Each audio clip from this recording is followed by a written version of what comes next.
देश में नक्सलियों के खात्मे को लेकर 31 मार्च 2026 तक की डेडलाइन तय की गई और तमाम नक्सल वालों इलाके में नक्सलियों का खात्मा हो रहा है। लेकिन अब इस पर कई लोगों ने सवाल उठा दिया और सीधे तौर पर हसदेवा जंगल से लेकर सारंडा तक की बात कर डाली और कहा कि एक उद्योगपति के इशारे पर बड़ा अभियान चल रहा है। सबसे पहले अगर बात करें तो झारखंड का सारंडा फिलहाल नक्सलियों का गढ़ है और यहाँ पर कई कुख्यात मौजूद है। मिसिर बेसरा, एनलदा, आकाश, जिन पर 1-1 करोड़ रुपए का इनाम है, लेकिन इनके पीछे 10,000 से ज्यादा जवान पड़े हुए हैं। इसके अलावा बस्तर इलाके में बात करें तो बस्तर में डीआरजी जवान, ग्रे हॉर्न के जवान या फिर सेंट्रल फोर्सेस के कोबरा, सीआरपीएफ लगातार कार्रवाई कर रहे हैं। इस पूरे अभियान को लेकर अब सोशल मीडिया से लेकर सीधे तौर पर जंग छिड़ी हुई है और दो धड़े में बटा हुआ है। एक पक्ष कहता है कि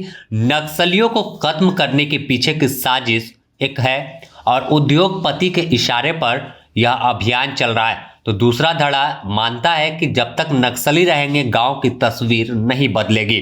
अगर बात हम झारखंड से लेकर छत्तीसगढ़ तक की कर ले तो इस पूरे मामले पर झारखंड के कांग्रेस के विधायक दल के उपनेता राजेश कच्छप मानते हैं कि नक्सलवाद कोई विदेश से आया हुआ नहीं है, वह जल जंगल जमीन में रहते हैं और इसी के रखवाले हैं। इसी के वजह से आज अस्तित्व में आदिवासी है।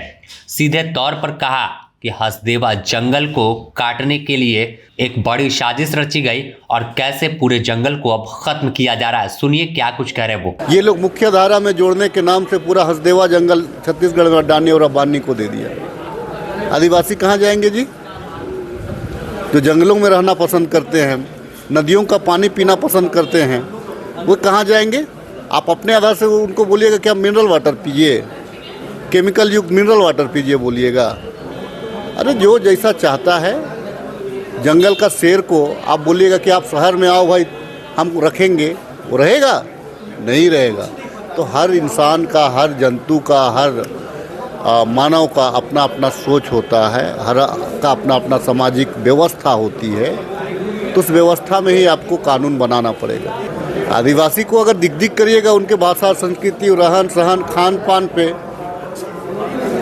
अब ये आदिवासी जो है प्राणी, ये लोग मुख्य धारा के नाम से शहरों में रहने वाले आदिवासी अगर हम मुख्य धारा के ये हैं तो गलत बोल रहा है। जिस दिन इनका आरक्षण समाप्त हो जाएगा ये कुछ नहीं कर पाएंगे, शहर में रहने वाले भी। तो आज अगर कोई जिंदा अगर रखा हुआ है आदिवासियत को, जिसके नाम से पूरे सिस्टम चल रहा है, तो सुदूर गांव घर के आदिवासी रखे हुए, इस बात को आपको मानना पड़ेगा। जो सच्चाई है, मैं ये पॉलिटिकल बयान नहीं है, ये भावनात्मक, ये भावना है हमारी। वहीं डुमरी विधायक जयराम महतो ने सवाल उठा दिया कि उद्योगपतियों के इशारे पर उन्हें जंगल सौंपने के लिए एक बड़ा ऑपरेशन चलाया जा रहा है और जब नक्सल खत्म हो जाएगा तो तमाम जल जंगल जमीन उद्योगपतियों को दे दी जाएगी। बेचारे पुलिसकर्मी और एक तरफ नक्सली दोनों भाई हैं, दोनों मिडिल क्लास परिवार से ताल्लुक़ रखते हैं और एक दूसरे दोनों तरफ बंदूकें हैं। नक्सलियों के हाथों में बंदूकें हैं और पुलिसकर्मी जो सिपाही हैं या फिर जो सेना के जवान हैं उनके हाथों में बंदूकें हैं और ये बंदूकों चलवाने वाले लोग उद्योगपति हैं। क्या मतलब है भाई? क्यों जंगल में आप जाओगे? क्यों आप सारा पूरा देश का जल आपका, देश का पानी आपका, देश के पहाड़ आपके, ये कौन सा व्यवस्था आपने बना दिया है? और ये किससे नहीं छुपा है कि आदरणीय अडानी जी की आज बस्तर में क्या हुआ, आज छत्तीसगढ़ में क्या हुआ, क्या हो रहा है, नहीं हो रहा है, ये कौन नहीं जानता है। लेकिन क्या करें, देश की परिस्थिति ऐसी हो चुकी है। विधायक जी, क्या लगता है 31 मार्च 2026 डेडलाइन दी गई, तो क्या सिर्फ आत्मसमर्पण से, हथियार रखने से ये विचारधारा खत्म हो जाएगी? विचारधारा खत्म नहीं होगी। विचारधारा तभी खत्म होगी जब आप सुदूरवर्ती गांवों में डिनोबली, डीएवी, कॉर्मेल जैसे स्कूल लेकर जाएंगे, वहाँ खिचड़ी लेकर जाएंगे और नक्सलवाद की विचारधारा को खत्म करने की बात करेंगे। ये नहीं हो पाएगा। आज कुछ पल के लिए वो शांत हो जाएंगे, कुछ पल के लिए मौन हो जाएंगे, फिर से एक नई आइडियोलॉजी के रूप में, एक नई फ्रेश के रूप में वो सामने आएंगे। यहाँ पर देखें तो साफ तौर पर अगर कहानी क्या है यह तो आने वाला वक्त बताएगा।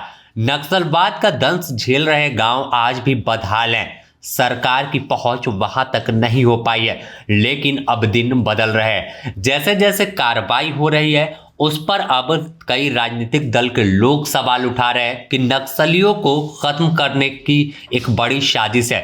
हालांकि द न्यूज पोस्ट इसका समर्थन नहीं करता, ना ही इनके बयान का समर्थन करता है, क्योंकि नक्सली लोकतांत्रिक देश में हथियार लेकर अभी भी घूमते हैं और मानते हैं कि लोकतंत्र के वाले देश में हथियार के दम पर ही अपनी बात मनवाएंगे। और इसी वजह से जिस तरह से माहौल खड़ा हुआ है, नक्सलियों का खात्मा हो रहा है कि विकास कैसे होगा, ग्रामीण इलाके कैसे बदलेंगे। आखिर आजादी के 78 साल बाद भी ग्रामीण इलाकों में मूलभूत सुविधा नहीं है, तो क्या वजह सिर्फ नक्सलवाद है, यह सवाल हो सकता है। लेकिन जिस तरह से सामने बयान आया है अपने आप में चौंकाने वाला है। हालांकि इनके अपने विचार थे, विधायक ने जिस तरह से कहा और सीधे तौर पर कहा कि जल जंगल जमीन खत्म हो जाएगा अगर आदिवासी खत्म हो जाएंगे, और आरोप यह भी लगा दिया कि जंगल में तमाम लोगों की कहानियां हैं और नक्सली कोई विदेश से आया हुआ नहीं है। मानना है कि जब तमाम लोगों को एक नज़र से देखा जाएगा, उनके जंगल सुरक्षित रहेंगे,